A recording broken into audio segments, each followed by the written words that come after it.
എൻ്റെ ഈ വീഡിയോ കാണുന്ന നിങ്ങൾ ഒരു ഉപ്പയാണോ, അച്ഛനാണോ? അങ്ങനെയാണെങ്കിൽ ഒന്ന് നിൽക്കണം കേട്ടോ. ഈയിടെയായിട്ട് ക്ലാസ്സിൽ ഞാൻ കുട്ടികളോട് അവരുടെ ഗോൾ എഴുതാൻ പറഞ്ഞു. എല്ലാവരും ഗോൾ ചെയ്ത് ആ പേപ്പർ എനിക്ക് തന്ന സമയത്ത് ഒരു പേപ്പർ എന്നെ വളരെയധികം സന്തോഷിപ്പിക്കുകയും അതുപോലെ തന്നെ സങ്കടപ്പെടുത്തുകയും ചെയ്തു.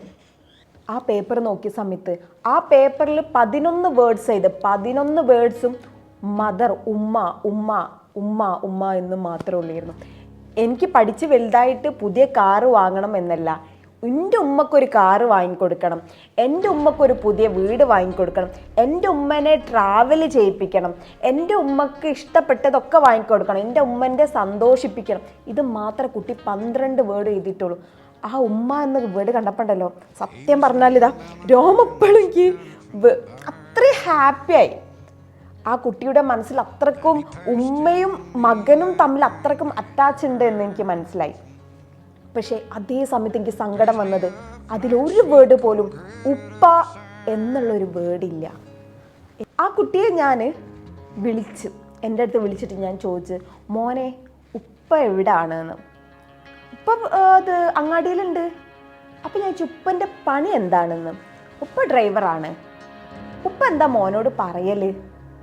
ഇപ്പം വൈകുന്നേരം മീനായിട്ട് വന്നിട്ട് എടാ ഇതൊന്നും ഉമ്മക്ക് കൊണ്ടുകൊടുത്താ അതാണ് പറയലെന്ന്.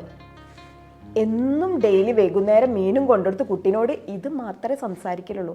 ആ കുട്ടിക്ക് ഉപ്പ എന്നുള്ള ക്യാരക്ടർ മീൻ കൊണ്ടുവരുന്ന ഒരാൾ എന്ന് മാത്രമാണ്. എല്ലാ ദിവസവും ഒരു 10 മിനിറ്റ് നിങ്ങളെ മക്കൾക്ക് വേണ്ടി മാറ്റി വെക്കണം. അവരോട് സംസാരിക്കണം, അവരിൽ ഒരാളായിട്ട്. അല്ലാതെ ഉപ്പ എന്നുള്ള സ്ഥാനത്തല്ല നിങ്ങൾ സംസാരിക്കണ്ടേ. മക്കളോളം താന്ന് അവരെ ക്യാരക്ടർ എന്താണോ, അവരെന്താണോ ആ രീതിയിലാണ് അവരോട് സംസാരിക്കേണ്ടത്. അവരോട് സംസാരിച്ച് അത് എത്രമാത്രം ആ കുട്ടിക്ക് എഫക്റ്റ് ചെയ്യുന്നറിയോ. നാളെ മറ്റന്നാളെ നിങ്ങളെ മക്കൾ പറയണം, എൻ്റെ റോൾ മോഡൽ എൻ്റെ അച്ഛനാണ്, എൻ്റെ ഉപ്പയാണ് എന്ന്.